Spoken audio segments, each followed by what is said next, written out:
Hello everyone, I'm Brian. Today I'm reacting to How to Become the Absolute with subtitles from Tsem.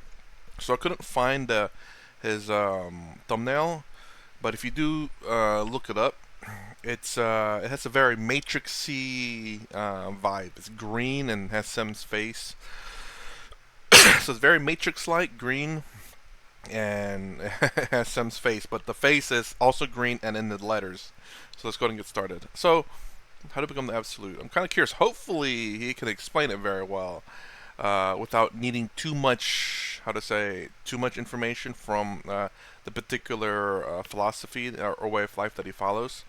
Because I know, generally speaking, you have to know a lot. I'm just hoping that I've learned enough to have at least a basic understanding of it. But let's go and get started. Because that happened in Tibet. When they threw bomb, they shell on it.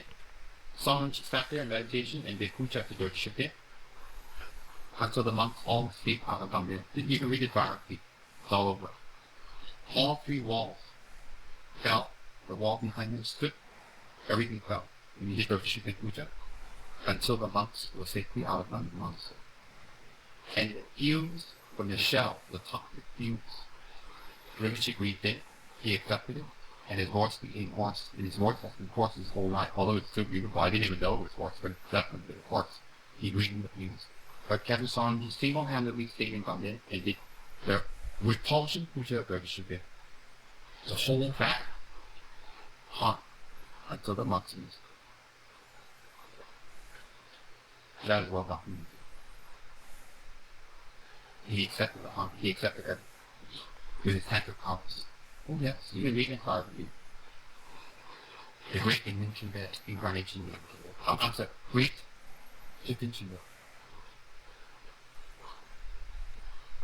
just in Los Angeles it's holy mountain. This woman's kept it, just in Los Angeles kept on. And it's terrible. It's, you know where Sonji is? Wherever the incarnations alive, there's a lake near his where his home original incarnation is. Come. Yeah. Sorry, come. Non-stop. Whatever the incarnations alive, the lake will be full. When the incarnations have, the lake will hold every incarnation. Some lama trees will blossom. Bony trees, wherever the lama is, the bony tree will grow as well. Some lama, you hear beings, you hear sounds. So wherever there's a real lama and a real intention and the reincarnation is there, some sign of the reincarnation will be around.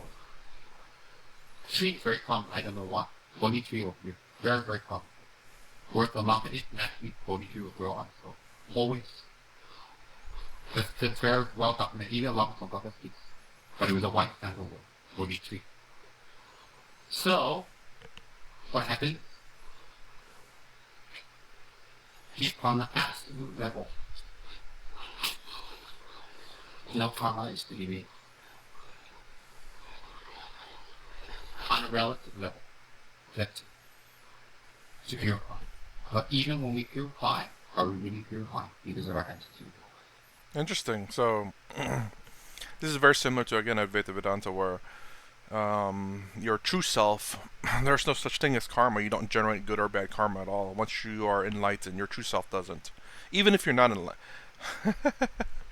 I laugh because even if you're not enlightened, when technically speaking you are enlightened, you just don't realize it yet. You need to realize your enlightenment. But anyways, your true self doesn't generate karma. And are we really changing our attitude because of our habituation?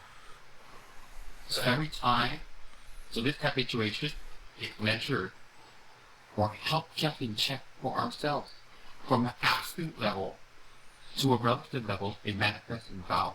Vows are a manifestation of the absolute. Let me explain why. It's a manifestation of the absolute because these are things universally on the three routes that if we do, it helps the self-grasping mind to increase.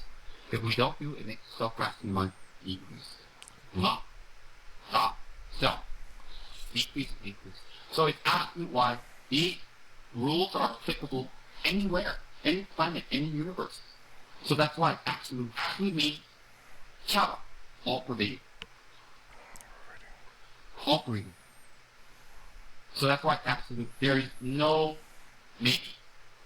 The word absolute means that there's no end in life. So the vows are a manifestation or a taste of the absolute. And when we hold our vows and commitments and samaya, we get a taste of the absolute because we hold our vows, listen carefully, we hold our vows in order that we don't have to have to hold our vows. That in scripture comes up with these lines, one-liners that are opposite of each, totally contradictory yet totally equal. So, vows are a taste of the absolute, and it leads to the absolute. And it is manifested in the absolute. What is the absolute? I don't like to use big new age words here. The absolute is the workings of cause and effect in the universe that is dependent on self-rest and harmony. How much the self-resting mind is existent within us and not purified creates the workings of cause and effect in the universe for us. And it each related. As we're interconnected on the third watch of the night, Lord Buddha second watch of the night, Lord Buddha realized are interconnected. You guys don't know that from previous teachings, when we listen to Dharma talks, we can listen to more Dharma talks, it's better. And then, on the absolute level, how much self-resting, how much negative karma we hear. And you think, oh my God, why is this so severe? It's not severe. Buddha didn't make these rules up. Buddha perceived these rules in his enlightenment. For the last watch of the night, and he's like,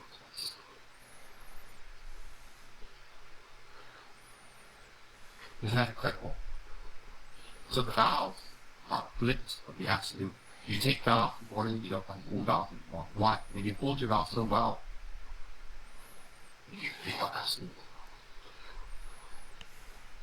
So everything is just a show. Manifestation. And whether they can see the show or not, they bought the ticket. Look. Oh yeah, some people don't buy the ticket.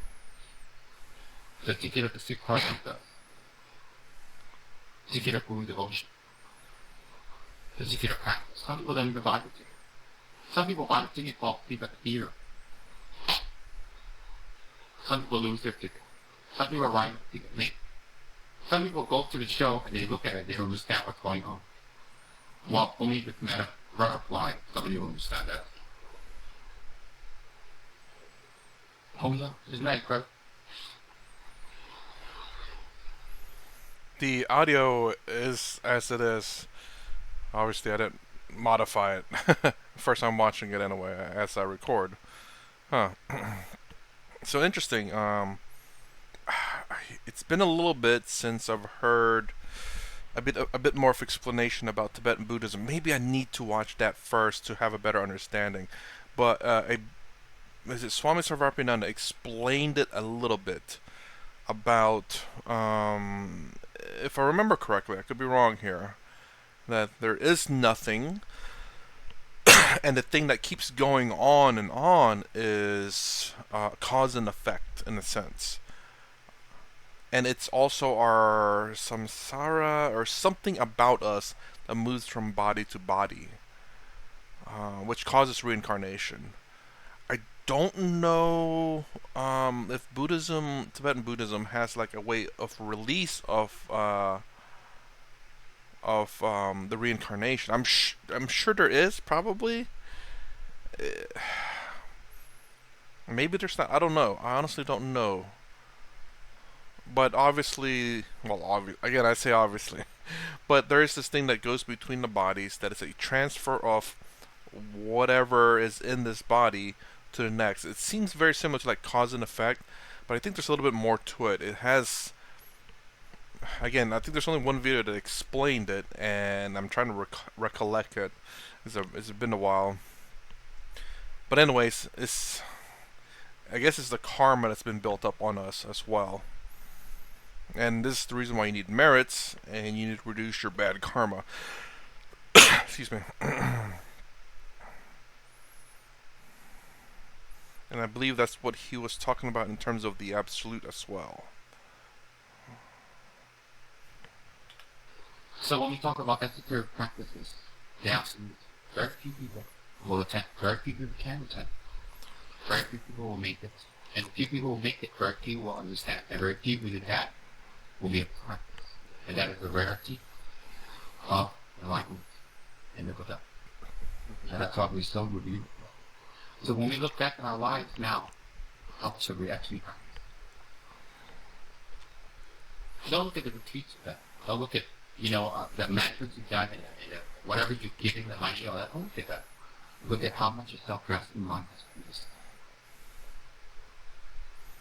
Very simple. Right here. So the self-grasping mind, is that the thing that is transferred between us? I've never heard it called that way, but from what he said a little bit earlier, it seems like this is the thing that's constantly transferring. This is the thing that you need to reduce. And the self-grasping mind is also karma itself, I believe. Because the karma is the thing that you need to get rid of as well as growing your merits. Again, I don't believe Swami Sarvarapiyananda talked about merits. If he did, I don't remember it. He's the one that talks about merits. Tsem here. He does talk about karma, but karma only in a negative manner, I believe. Because one of the videos I reacted to his talks about how to gain karma. Now it's a very well, I say vague, but it's a very blank statement, as in it's not saying negative or good, or yeah, negative or good karma. It's just karma in general. I guess I don't know if there's good karma. I think maybe good karma is called merits in this one. I'm not sure. But a lot of things he talked about during that video was mostly negative karma. So this is my assumption that mayhaps that in Tibetan Buddhism that karma is just always negative, and then the good karma is merits.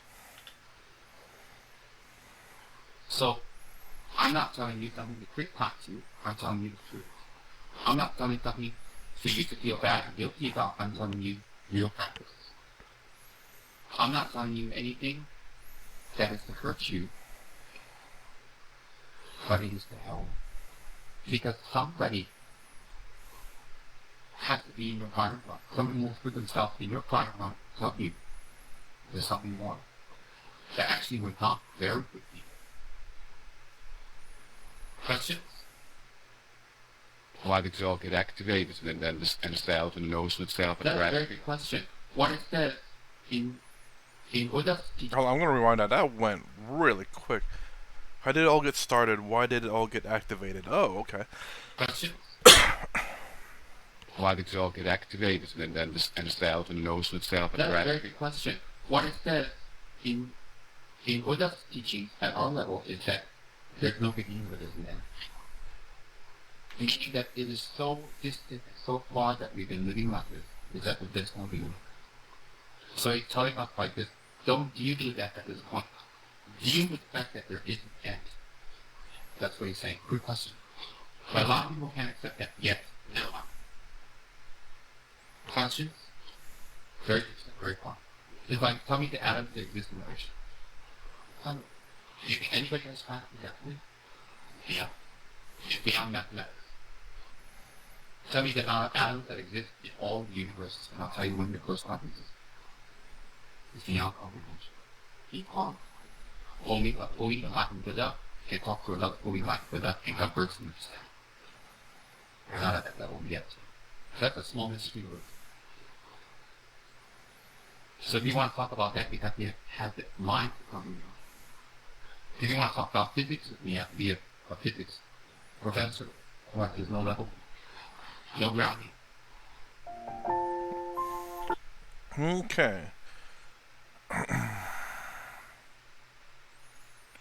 So he did kind of explain a little bit about how to become the absolute, which is the grasping mind, I believe, if I heard correctly. And I don't know if that's an official terminology or just a terminology that he just used just to kind of explain it, like a simple terminology that he's used. I'm I'm trying to remember what Swami Sarvapriyananda has said about Tibetan Buddhism, or Buddhism in general, maybe. There's just this thing, and I'm guessing he's calling it the grasping mind, that gets transferred. And I don't know if it's something that's infinite or something that, well, he's like he said, it comes to an end. My question then would be like, if there is an end to it, how is there so many more beginnings? Kind of like in the beginning of the universe. I don't know if Tibetan Buddhism believes in the Big Bang, but like how do each of our grasping mind began, and then if some people have brought it to an end, how is there still more? You know what I'm saying? Like, there's a lot of people today. There's more people today than there was, 5,000 years ago. Um, and then, how's there this many more grasping minds? Are new ones created every day, or are some pulled from the? I mean, are some ancient one? I guess I don't know how to describe it. Like, obviously, I have mine. I don't know if Buddhism is dualism in that sense, that I have my own grasping mind, you have your own grasping mind, or is there a greater grasping mind that we share? Kind of like in Advaita Vedanta, where there's there's one consciousness, but we all kind of have like a grasp of it. It's not my consciousness, but it's just I have a grasp of the consciousness. I guess you could say it that way. Or in Tibetan Buddhism, or at least in his Buddhism. People say it is Tibetan Buddhism, but I want to hear it from his mouth, I guess. I think I did, but I question if whether I did or didn't. So I say that, and I say that his particular Buddhism, that, again, is it something that maybe mine is from the beginning of time, but a person born today, or like right now, is theirs from the beginning of time? Is theirs just created? How does that work? I remember talking about reincarnation in Advaita Vedanta, where there's because of the millions of reincarnation, like how to say, like the Earth has been destroyed and recreated, I believe, many a times. I believe Sadhguru said 84, I believe.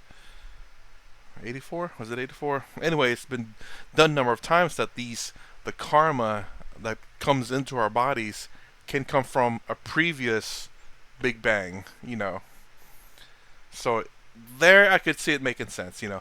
There's been many Big Bangs, and this karma has been floating around and being reincarnated in these bodies. But I think actually Sadhguru said in that one that once all the karma have been exposed, the universe will collapse on itself because there's no more karma to sustain it.